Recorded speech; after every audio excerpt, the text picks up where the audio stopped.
नमस्कार, आपका स्वागत है। घर के सामने तुलसी का पौधा होना और तुलसी के पास दीपक जलाने का कितना महत्व है, यह आज हम आपको इस महान कथा के माध्यम से समझाने वाले हैं। इस कथा को सुनने के बाद आप भी रोज तुलसी के पास दीपक जलाना शुरू कर देंगे, इसकी मैं गारंटी देता हूँ। तो चलिए आपको सुनाते हैं वह महान कथा। दोस्तों, एक बार की बात है, देवी सत्यभामा भगवान श्री कृष्ण के पास आती है और उनसे पूछने लगती है, हे स्वामी, आप नित्य तुलसी को जल देते हैं और देवी रुक्मिणी नित्य तुलसी के पास दीपक जलाती है। इसके पीछे क्या रहस्य है? कृपया आप मुझे तुलसी को जल देने का और तुलसी के पास दीपक जलाने का महात्म्य सुनाइए। भगवान श्री कृष्ण कहते हैं, हे देवी सत्यभामा, तुमने अत्यंत महत्वपूर्ण प्रश्न किया है। देवी तुलसी लक्ष्मी का ही अवतार है। देवी तुलसी भगवान विष्णु को अत्यंत प्रिय है, इसीलिए यह मुझे भी सबसे अधिक प्रिय है। मासों में कार्तिक और वनस्पतियों में मुझे तुलसी प्रिय है। जो भी मनुष्य तुलसी को जल देता है, उस पर मेरी कृपा सदैव बनी रहती है। जो भी मुझे तुलसी पत्र डालकर भोग चढ़ाता है, मैं उसे प्रेम से स्वीकार करता हूं। तुलसी पत्र के बिना मैं किसी भी प्रकार का भोग स्वीकार नहीं करता हूं। हे देवी, अब मैं तुम्हें तुलसी को जल देने का और तुलसी के पास दीपक जलाने का महात्म्य सुनाता हूं, इसीलिए तुम इस कथा को ध्यान से सुनो। जो भी स्त्री इस कथा को ध्यान से पूरा सुनती है, वह सदा सुहागिन रहती है। उसके घर में सुख समृद्धि आती है और दरिद्रता का नाश होता है। देवी सत्यभामा कहती है, हे स्वामी, मैं इस कथा को ध्यान से पूरा सुनूंगी। कृपया आप मुझसे वह कथा कहिए। तब भगवान श्री कृष्ण देवी सत्यभामा को वह कथा सुनाने लगते हैं। भगवान श्री कृष्ण कहते हैं, हे देवी, पूर्व काल की बात है। मध्य देश में श्याम शर्मा नाम का एक वैश्य अपनी पत्नी के साथ रहा करता था। वैश्य के पास किसी चीज की कोई कमी नहीं थी। ईश्वर की कृपा से उसके पास सब प्रकार के सुख ऐश्वर्य थे, किंतु उस वैश्य की कोई संतान नहीं थी, जिस कारण से वह सदैव ही दुखी रहा करता था। उस वैश्य ने संतान प्राप्ति के लिए कई उपाय किए।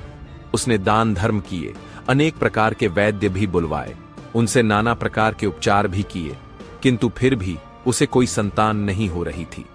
फिर एक दिन वह वैश्य महामुनि वशिष्ठ जी से मिलने के लिए उनके आश्रम पर जाता है।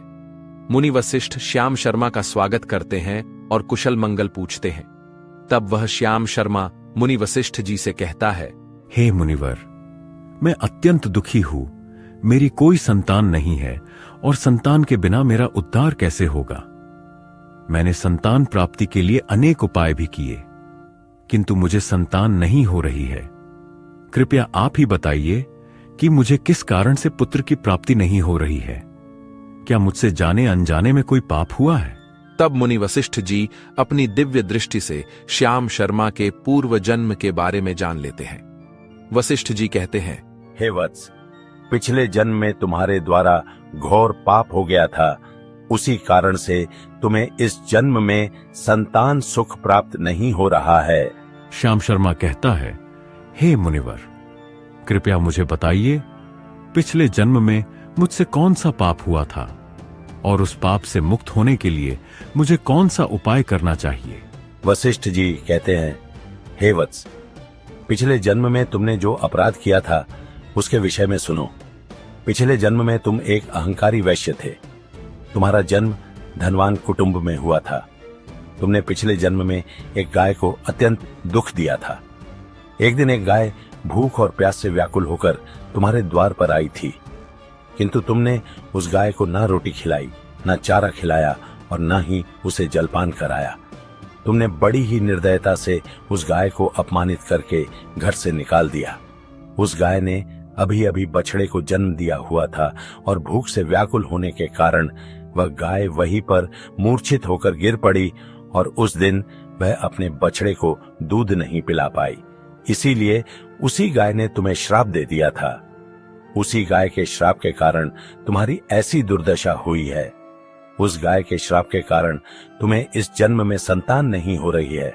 वशिष्ठ जी की बात सुनकर उस श्याम शर्मा को बड़ा दुख हुआ और वह स्वयं को कोसते हुए कहने लगा, हाय, यह मैंने क्या किया? एक बेचारी दुखी गौमाता की सेवा नहीं की। मैंने बहुत बड़ा अपराध किया है और उसी का दंड मुझे भोगना पड़ रहा है।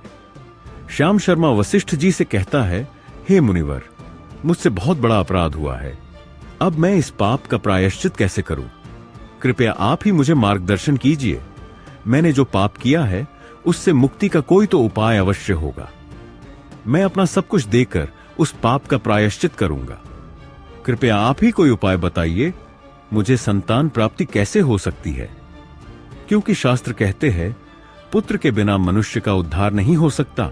तब मुनि वशिष्ठ ने गंभीर वाणी में कहा, हे वत्स, जो पाप तुमसे पूर्व जन्म या इस जन्म में हुआ है उसका प्रायश्चित करना आवश्यक है और उसका एकमात्र उपाय है पुत्रेष्ट यज्ञ। यह यज्ञ विशेष रूप से संतान की प्राप्ति के लिए किया जाता है और इसके माध्यम से न केवल संतान प्राप्त होती है बल्कि पूर्व जन्मों के दोष भी शांत होते हैं। तुम श्रद्धा और विधि पूर्वक यह यज्ञ संपन्न करो। यज्ञ के पश्चात ब्राह्मणों को भोजन कराओ। उन्हें आदर पूर्वक वस्त्र और गौ का दान दो। यह कर्म न केवल यज्ञ को पूर्ण करेगा बल्कि तुम्हारे हृदय को भी शुद्ध करेगा। ब्राह्मणों की तृप्ति और यज्ञ की अग्नि से उत्पन्न पुण्य तुम्हारे पापों का क्षय करेगा और तुम्हें संतान सुख की प्राप्ति होगी। यह शास्त्र सम्मत मार्ग है और इसके पालन से तुम्हारा जीवन धन्य हो जाएगा। तब श्याम शर्मा वशिष्ठ जी को धन्यवाद देते हुए कहता है, हे मुनिवर, आपका कोटि कोटि धन्यवाद। मैं आपके कहे अनुसार अवश्य ही पुत्रेष्टि यज्ञ करूंगा और ब्राह्मणों को गायों का दान करूंगा। घर पहुंचते ही श्याम शर्मा ने अपनी धर्मपत्नी को सारी बात विस्तार से बताई। मुनि वशिष्ठ का साक्षात्कार, यज्ञ का महत्व और पाप से मुक्ति का मार्ग। पत्नी की आंखों में भी विश्वास और श्रद्धा झलक उठी। दोनों ने मिलकर पुत्रेष्ट यज्ञ की तैयारी आरंभ की। गांव-गांव जाकर उन्होंने अनेक आर्षि मुनियों, ब्राह्मणों और विद्वानों को यज्ञ में सम्मिलित होने का निमंत्रण दिया। शुभ मुहूर्त में विधिपूर्वक मंत्रोच्चार और अग्निहोत्र के साथ श्याम शर्मा ने भव्य रूप से पुत्रेष्ट यज्ञ संपन्न किया। यज्ञ के संपन्न होने के पश्चात यज्ञ की अग्नि से अग्निदेव प्रकट होते हैं और उस श्याम शर्मा से कहते हैं, हे श्याम शर्मा, तुम्हारा यज्ञ पूर्णतया सफल रहा। तुमने पुत्र की प्राप्ति के लिए जो श्रद्धा, नियम और भक्ति से यह यज्ञ किया वह प्रशंसनीय है। मेरी कृपा से तुम्हें एक तेजस्वी पुत्र की प्राप्ति होगी जो गुणों में श्रेष्ठ, बुद्धिमान और धर्मनिष्ठ होगा। किंतु ध्यान रखना, यह पुत्र तुम्हें संतान सुख तो देगा परंतु उसका जीवन अल्प होगा। उसकी आयु केवल 18 वर्ष की ही होगी। जैसे ही 18वां वर्ष पूर्ण होगा उसे मृत्यु को वरण करना होगा। यह उसके पूर्व जन्म के कर्मों का परिणाम है जिसे कोई नहीं टाल सकता। इतना कहकर अग्निदेव अंतर्ध्यान हो जाते हैं। पुत्रेष्ट यज्ञ करके और अग्निदेव से पुत्र का वरदान प्राप्त करके वह श्याम शर्मा बहुत प्रसन्न तो हुआ किंतु उसे बड़ा दुख भी हुआ। श्याम शर्मा ने सोचा, पुत्र न होने से अच्छा है कम आयु वाला पुत्र ही ठीक है। फिर वह पहले की तरह अपने कार्य में लगा रहा। कुछ ही दिनों के पश्चात उसकी पत्नी ने गर्भ धारण किया। श्याम शर्मा ने पुत्र के जन्म से पूर्व किए जाने वाले सभी संस्कार किए और फिर उसे एक अत्यंत सुंदर पुत्र की प्राप्ति हुई। वह बालक बड़ा ही तेजस्वी दिखाई पड़ रहा था। श्याम शर्मा ने पुत्र के जन्म के बाद किए जाने वाले भी सभी संस्कार किए और पुत्र को गुरुकुल में शिक्षा प्रदान की। श्याम शर्मा का पुत्र जैसे जैसे बड़ा होने लगा, श्याम शर्मा को बहुत अधिक चिंता सताने लगी। फिर जब उसका पुत्र 16 वर्ष का हुआ तो श्याम शर्मा की पत्नी ने उससे कहा, हे नाथ, अब हमें अपने पुत्र का विवाह कर देना चाहिए। हमारा पुत्र अब विवाह के योग्य हो गया है। श्याम शर्मा ने कहा, हे प्रिय, विधि के विधान के अनुसार हमारे पुत्र की आयु केवल 18 वर्ष की ही है। 18 वर्ष के पश्चात हमारे पुत्र की मृत्यु हो जाएगी। इसीलिए हमें इसका विवाह करके किसी कन्या के जीवन को बर्बाद नहीं करना चाहिए। वह तो 2 वर्षों बाद विधवा हो जाएगी, फिर उसे जीवन में अनेक कष्ट सहन करने पड़ेंगे। लेकिन श्याम शर्मा की पत्नी नहीं मानी। वह अपने पुत्र का विवाह होता देखना चाहती थी। श्याम शर्मा की पत्नी कहती है, हे नाथ, कुछ भी हो, मैं अपने पुत्र को अविवाहित मरते हुए देख नहीं सकती। हमारे पास किस चीज की कमी है? हमारी पुत्र वधू इस संपत्ति को प्राप्त करके सुखी जीवन जी सकती है। इसीलिए अब आप संकोच न करें और हमारे पुत्र के लिए सुंदर कन्या की खोज करें। अपनी पत्नी के हठ के आगे श्याम शर्मा की एक न चली और फिर वह पुत्र के विवाह के लिए मान गया। फिर उसने पास ही के नगर में रहने वाले एक अत्यंत गरीब वैश्य की पुत्री के साथ अपने पुत्र का विवाह संपन्न किया। श्याम शर्मा की बहू का नाम सुभद्रा था। वह अत्यंत गुणवान, चरित्रवान और पतिव्रता नारी थी। वह अपने पति के मृत्यु की बात को नहीं जानती थी। सुभद्रा नित्य अपने सास ससुर और अपने पति की सेवा करने लगी। वह सभी के साथ बड़े प्रेम से रहती और कभी किसी की आज्ञा का उल्लंघन नहीं करती थी। उसने अपनी मधुर वाणी और कार्य कुशलता से सभी के मन को जीत लिया। इस प्रकार से 2 साल बीत गए और फिर वह समय निकट आ गया जब श्याम शर्मा के पुत्र की मृत्यु होने वाली थी। श्याम शर्मा को बड़ा भय लगने लगा। फिर एक दिन उसने अपनी बहू को बुलाया और उससे क्षमा मांगते हुए कहने लगा, हे बहू, तुम मुझे क्षमा कर देना। मैंने तुम्हारे साथ बड़ा अन्याय किया है। सुभद्रा ने कहा, हे ससुर जी, आप ऐसा क्यों कह रहे हैं? आप मुझे क्षमा मांगकर लज्जित न कीजिए। मैं आपसे छोटी हूँ, आपकी पुत्री के समान हूँ। कृपया आप संकोच न करते हुए आपके मन में जो भी बात है वह कहिए। मैं आपकी आज्ञा का पालन अवश्य करूंगी। फिर श्याम शर्मा कहने लगा, हे पुत्री, तुम कल्याणी हो, तुम एक महान पतिव्रता हो, किंतु मेरे पुत्र के साथ तुम्हारा विवाह होने से पूर्व मैंने तुमसे एक बात छिपाई है। हमें पुत्र की प्राप्ति पुत्रेष्टि यज्ञ करने के बाद हुई थी और अग्निदेव ने हमें यह कहते हुए पुत्र प्राप्ति का आशीर्वाद दिया था कि हमारे पुत्र की आयु केवल 18 वर्ष की होगी। 18 वर्ष के बाद हमारे पुत्र की मृत्यु हो जाएगी। अपने ससुर की बात सुनकर सुभद्रा ने कहा, हे ससुर जी, बस इतनी सी बात, आप चिंता न कीजिए। मैं आपको वचन देती हूँ कि आपकी पुत्रवधू मैं कभी विधवा नहीं होगी। आपके पुत्र के प्राणों की रक्षा मैं करूंगी। आप बस मुझे एक दीपक, जल का घड़ा और एक गाय लाकर दीजिए। मेरे पति के प्राणों की रक्षा इन्हीं से होगी। सुभद्रा की बात सुनकर श्याम शर्मा को बड़ा आनंद हुआ और वह कहने लगा, हे बहू, जैसी तुम्हारी इच्छा, मैं तुम्हें वह सब चीजें लाकर देता हूं। इतना कहकर श्याम शर्मा ने अपनी बहू को वह तीनों चीजें लाकर दी। फिर जब वह दिन निकट आ गया जिस दिन सुभद्रा के पति की मृत्यु होने वाली थी, उस दिन सुभद्रा ने सुबह उठते ही तुलसी को जल चढ़ाया और उसे प्रणाम करते हुए तुलसी के पौधे पर एक चुनरी बांध दी और तुलसी माता से प्रार्थना की, हे तुलसी माँ, आप तो साक्षात लक्ष्मी हैं, नारायण की प्रिय हो और मेरे सुहाग की अंतिम आशा भी। मैं आपको यह चुनरी अर्पण करती हूँ, जैसे एक बेटी अपनी माँ से प्रार्थना करती है। आज मेरे पति की आयु का अंतिम दिन है। कहते हैं यमदूत आज उन्हें लेने आने वाले हैं, किंतु मेरा विश्वास है कि आप ही मेरे सुहाग की रक्षा कर सकती हैं। कृपा करिए माँ, मुझे विधवा होने से बचा लीजिए। फिर सुबह के समय यमराज का एक दूत श्याम शर्मा के पुत्र के प्राण लेने के लिए उसके घर पर आ गया। जैसे ही वह घर में प्रवेश करने लगा, तब तुलसी के पौधे ने उसे रोक दिया और उस स्थान पर साक्षात देवी तुलसी प्रकट हुई और उस दूत से कहने लगी, हे यमदूत, रुक जाओ, ये स्थान अब तुम्हारे लिए वर्जित है।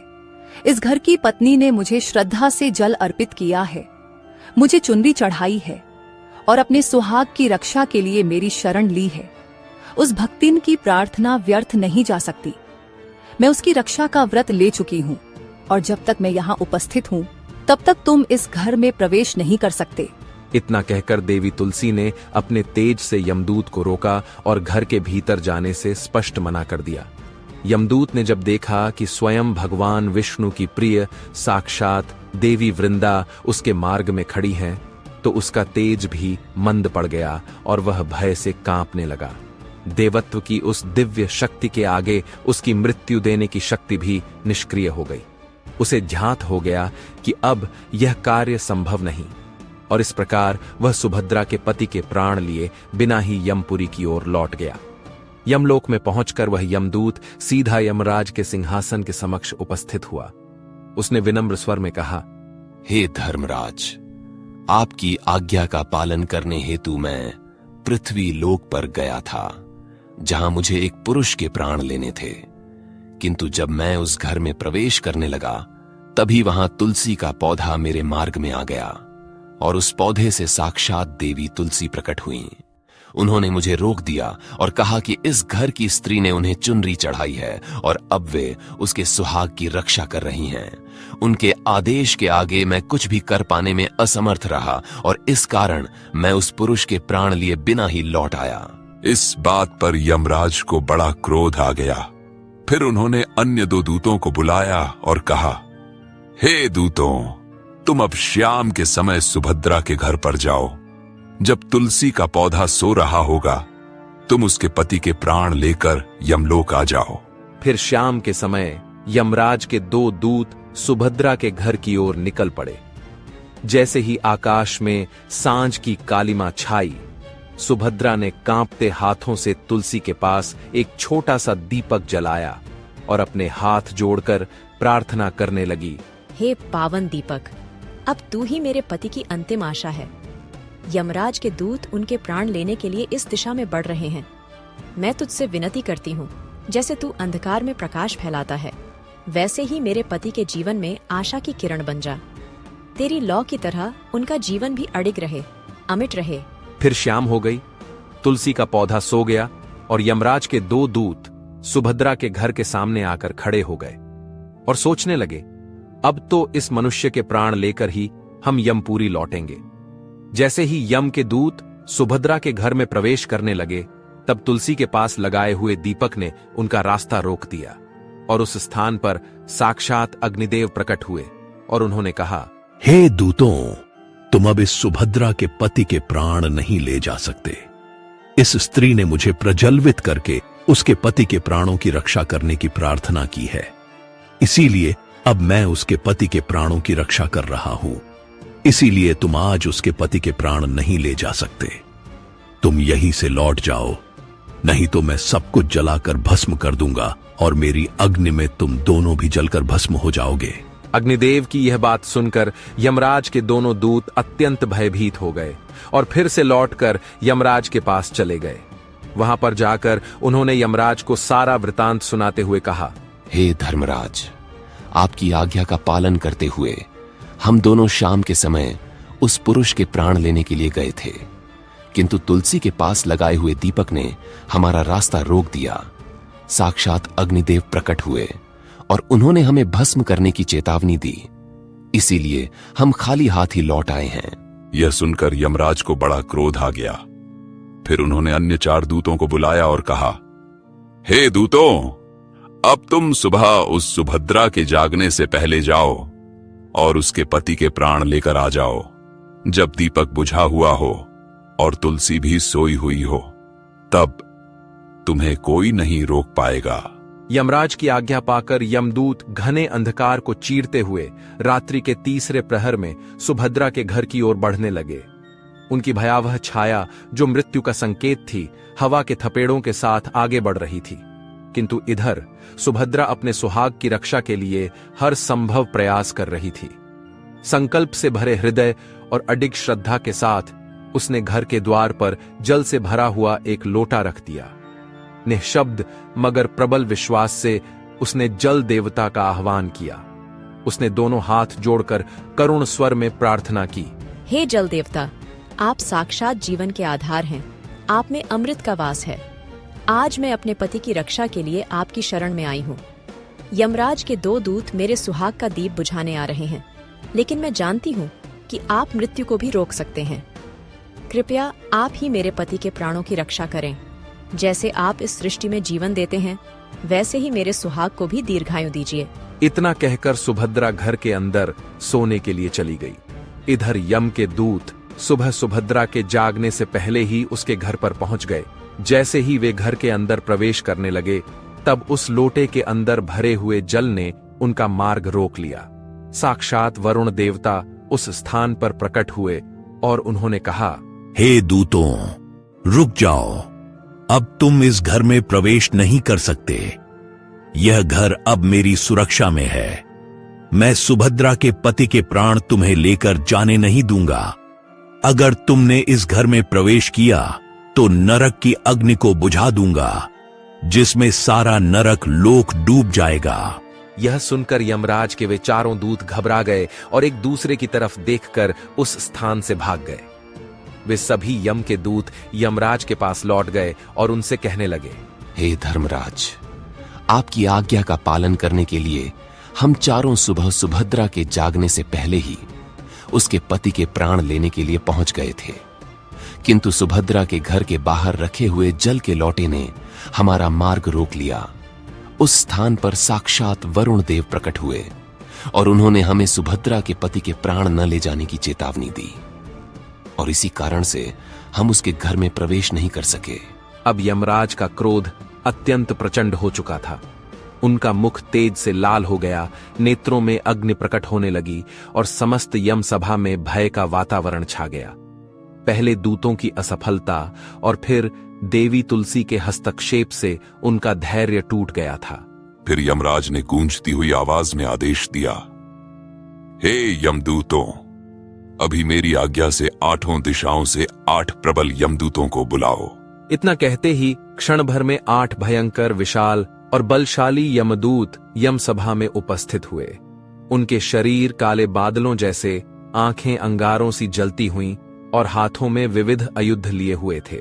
यमराज ने उन्हें कठोर स्वर में आदेश दिया, हे यमदूतों, अब किसी भी प्रकार की विघ्न संशय की आवश्यकता नहीं है।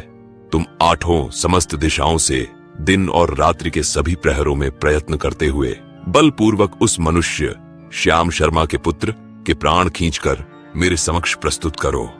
इस बार कोई भी यदि बीच में आए तो उसे भी हटाकर कार्य पूर्ण करो। यह अब धर्म की प्रतिष्ठा का प्रश्न है। यमराज की आज्ञा को कोई चुनौती नहीं दे सकता। बल, बुद्धि और मायिक शक्ति, जो कुछ भी आवश्यक हो, प्रयोग करो। फिर वे सभी यमदूत सुभद्रा के पति के प्राण लेने के लिए आकाश मार्ग से पृथ्वी लोक की ओर निकल पड़ते हैं। इधर यमदूतों के आने की आहट से पहले ही सुभद्रा ने अपनी अटूट श्रद्धा और विश्वास के साथ अपने घर के सामने एक पवित्र गाय को बांध दिया था। उसकी आंखों में भय की लकीरें थीं, लेकिन मन में आस्था की लौ प्रज्वलित थी। उसने गाय के समक्ष हाथ जोड़कर करुणा भरी वाणी में विनती की, हे गौमाता, आप जगत की माता हैं, साक्षात देवी स्वरूपा हैं। आज मेरे सुहाग पर संकट आया है। यमदूत मेरे पति के प्राण लेने के लिए आ रहे हैं, किंतु मैं जानती हूँ कि आपकी कृपा से कोई भी अनहोनी टल सकती है। हे माता, मैं आपकी शरण में आई हूँ, मेरी रक्षा कीजिए। मुझे विधवा होने से बचा लीजिए। मेरे पति को दीर्घायु का आशीर्वाद दीजिए। सुभद्रा की व्याकुलता और उसकी अटूट श्रद्धा को देखकर गौ माता के नेत्रों में वात्सल्य झलक उठा। वह स्नेहपूर्वक बोली, हे पुत्री, तुम चिंता मत करो, तुम्हारा सुहाग सुरक्षित रहेगा। मैं स्वयं तुम्हारे पति की रक्षा करूंगी। मेरे होते हुए यमदूत तुम्हारे घर में प्रवेश नहीं कर पाएंगे। मैं धर्म की प्रतीक हूँ, सृष्टि की पालनहार हूँ, और जहाँ गौ माता का वास होता है वहाँ मृत्यु भी ठहर जाती है। इसीलिए तुम निश्चिंत होकर अपने पति की सेवा करो और अपने मन को शांति दो। फिर वे 8 यमदूत यमराज की आज्ञा का पालन करते हुए पृथ्वीलोक पर उस सुभद्रा के घर के पास आते हैं। तो देखते हैं उस सुभद्रा के घर के सामने एक गाय खड़ी है। जैसे ही वे यमदूत घर के अंदर प्रवेश करने के लिए आगे बढ़ते हैं, तब वह गाय उन्हें रोक देती है और कहती है, हे यमदूतों, तुम यहीं से लौट जाओ। इस घर में तुम लोग प्रवेश नहीं कर सकते। इस घर की रक्षा मैं कर रही हूँ। मेरे रहते कोई भी इस घर के अंदर प्रवेश नहीं कर सकता।